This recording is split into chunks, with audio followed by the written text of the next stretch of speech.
At 65, Bobby Clampett reveals the heartbreaking truth about his lonely life and how one devastating decision destroyed everything he had built. But what he discovered next changed golf instruction forever. This is the story of a man who had it all, lost everything, and found redemption in the most unexpected way. Bobby Clampett was once the brightest star in amateur golf, a player destined for greatness who threw it all away chasing an impossible dream.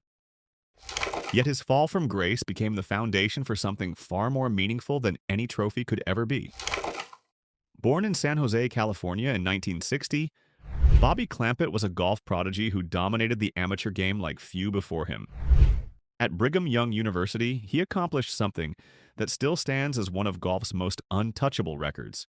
He won an unprecedented 12 NCAA championships, a feat that no golfer has come close to matching even decades later.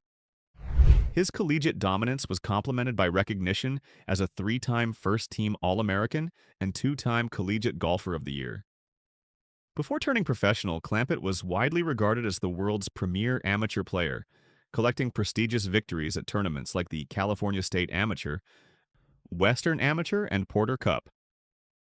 This extraordinary amateur success culminated in his induction into both the California Golf and Utah Golf Hall of Fame, cementing his status as one of the greatest amateur golfers of all time.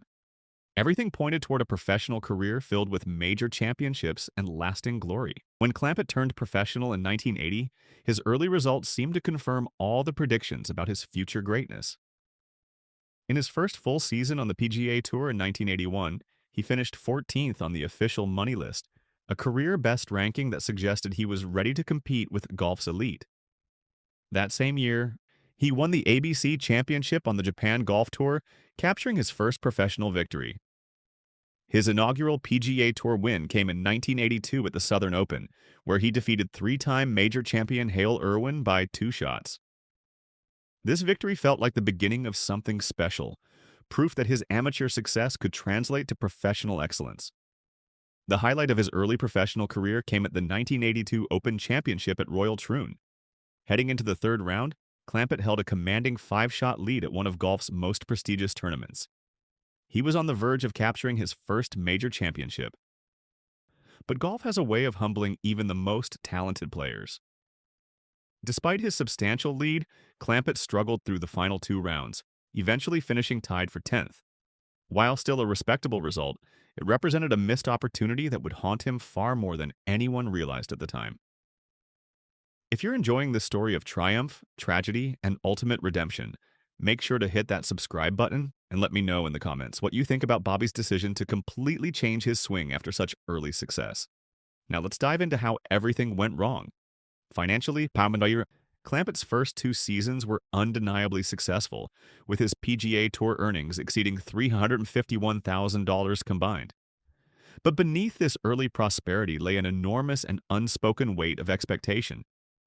New coaches began telling him that adopting a completely different swing was the only way to become the #1 player in the world.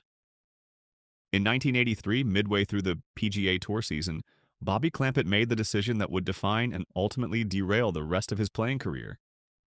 He embarked on a complete swing change, abandoning everything that had brought him success. This decision marked a dramatic departure from the foundational philosophy taught by his earliest coach, Ben Doyle. Doyle had instructed Clampett in the golfing machine system, which emphasized that the most critical aspect of the game is achieving proper impact between club and ball. Instead, Clampett entered a world of style-based teaching, an approach that focuses on creating a specific aesthetic look to the swing, rather than prioritizing functional results. The philosophical conflict became immediately apparent and deeply confusing. As Clampett would later reflect, he received contradictory advice from various coaches. One instructor wanted a steeper swing plane, another demanded a flatter approach.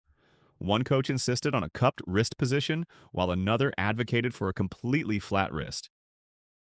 The search for this elusive perfect swing consumed 7 years of his career, during which his performance and earnings plummeted dramatically. The statistics tell the devastating story. Clampett went from being a top 20 money winner to never again cracking the top 80 on the money list. This period was characterized by profound frustration and a steadily waning energy for playing the game he had once mastered. The personal narrative reveals a critical theme in athletic psychology: the danger of prioritizing external validation over internal feel and proven results. Clampett had originally been taught to focus on the essence of the swing, which is the impact position. He abandoned this functional, results-driven approach for one based purely on how a swing should look to others. The fact that he committed to this new swing methodology for 7 full years shows the profound psychological and physical toll of his decision. The new motion became so deeply grooved into his muscle memory that reverting to his original, successful swing would have required what he described as a Herculean effort. In the mid-1990s, Clampett made a significant pivot that would ultimately save his relationship with golf. He transitioned into a career as a golf analyst and commentator, joining CBS Sports in 1991 as a course reporter before becoming a full-time analyst 4 years later. Over the next 3 decades, he worked for CBS and Turner Sports, commentating on more than 300 golf telecasts. His broadcast resume included coverage of 27 Masters tournaments, 28 PGA championships, and 5 British Opens. He became a member of 2 Emmy Award-winning broadcast teams. However, his broadcast career provided an unexpected key to unlocking his later success and personal redemption. While studying the game for television coverage, he gained access to cutting-edge technology like the high-speed Bijhub Swing Vision camera. This revolutionary technology allowed him to study the swings of the world's best players with unprecedented detail. What he discovered through this analysis was nothing short of an epiphany that would change his entire understanding of golf instruction. While studying footage of the world's elite players, Clampett observed that golfers like Lee Trevino, Jim Furyk, and Bubba Watson had wildly different and sometimes unconventional swing styles. Their methods looked nothing alike, and many would be considered downright ugly by traditional teaching standards. Yet when he analyzed their actions at the critical moment of impact, he discovered something remarkable. Their club positions and movements were virtually identical. This revelation led him to a powerful conclusion that the instructors who had ruined his playing career were teaching swing styles that many of the world's best players weren't even using. The same technology that made him successful as a television analyst also provided the visual evidence needed to completely disprove the style-based teaching methodology that had derailed his playing career. His painful personal experience as a player had given him the unique perspective to ask the right question. How will this style change you want me to make actually affect my impact position? Following his epiphany about impact-based instruction, Clampett decided to test his theory in the most definitive way possible. He returned to competitive golf, but with a completely different approach to practice and preparation. He began practicing with an incredibly limited regime, focusing solely on impact position rather than swing style. His entire practice routine consisted of just 10 minutes per day of focused work, 1 hour of hitting balls per week, and playing only 1 round of golf per month. This minimal practice schedule, based entirely on his new impact-focused philosophy, allowed him to qualify for the 2000 U.S. Open at Pebble Beach, his home course. After a 2-year competitive hiatus, he not only made the cut but finished tied for 37th, a stunning performance that validated his revolutionary approach. His greatest vindication came through his success on the PGA Tour Champions.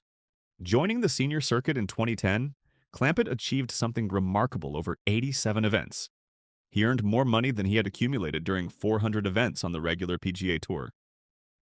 This financial success represented far more than monetary gain. It was direct, measurable proof that his impact-based philosophy actually worked better than the style-focused methods that had destroyed his earlier career. In 2013, he became the first PGA Tour winner in history to attain the PGA of America's highest teaching certification, Master Professional of Teaching and Coaching. The following year, he retired from competitive play to dedicate his life entirely to impact zone golf. The lived experience of his journey provides a level of authority that no purely academic or theoretical instructor could ever claim.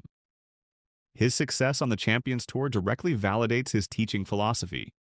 He isn't just selling a system, he's offering a proven path of redemption that he walked himself. Bobby Clampett developed what he calls impact-based instruction, a revolutionary teaching system born directly from his personal journey. He frames traditional style-based teaching as an epidemic that confuses and fails most golfers. His core argument challenges the overwhelming bias of contemporary golf instruction, which values swing aesthetics over functional dynamics. Instead of focusing on swing positions or follow-through appearance, Clampett asserts that the only thing that matters in the golf swing are the 2 inches before the ball and the 4 inches afterward. He maintains that the golf ball doesn't recognize or respond to swing style. The ball only reacts to the specific conditions created by the club at the moment of impact.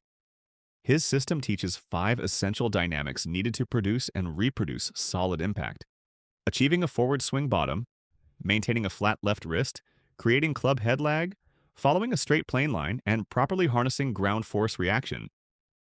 Clampett built a comprehensive enterprise around his philosophy. His best-selling book, The Impact Zone: Mastering Golf's Moment of Truth, serves as the cornerstone of his business. Impact Zone Golf now offers private lessons, signature golf schools led by Clampett himself, instructional DVDs, and a complete digital academy. He has also created a fully developed PGA and LPGA-supported online training and certification program for instructors, aiming to build an army of properly trained golf teachers who can combat what he sees as the epidemic of ineffective style-based instruction. Bobby Clampett's story is a powerful testament that failure can become the ultimate catalyst for innovation and lasting contribution. His journey from a golf prodigy whose career was damaged by flawed instructional methods to a revered figure who helps others avoid that same destructive path represents a remarkable transformation. He demystified the golf swing by focusing on its most critical functional moment: impact. In doing so, he offers a clear, effective alternative to the confusing approach that destroys many golfers' enjoyment and progress. At 65, Bobby Clampett doesn't live a lonely life of regret. He lives a life of purpose, helping golfers worldwide discover that improvement comes not from chasing perfect form, but from understanding what truly matters. His influence on the game will extend far beyond any record he set as a player, proving that sometimes our greatest defeats become our most meaningful victories.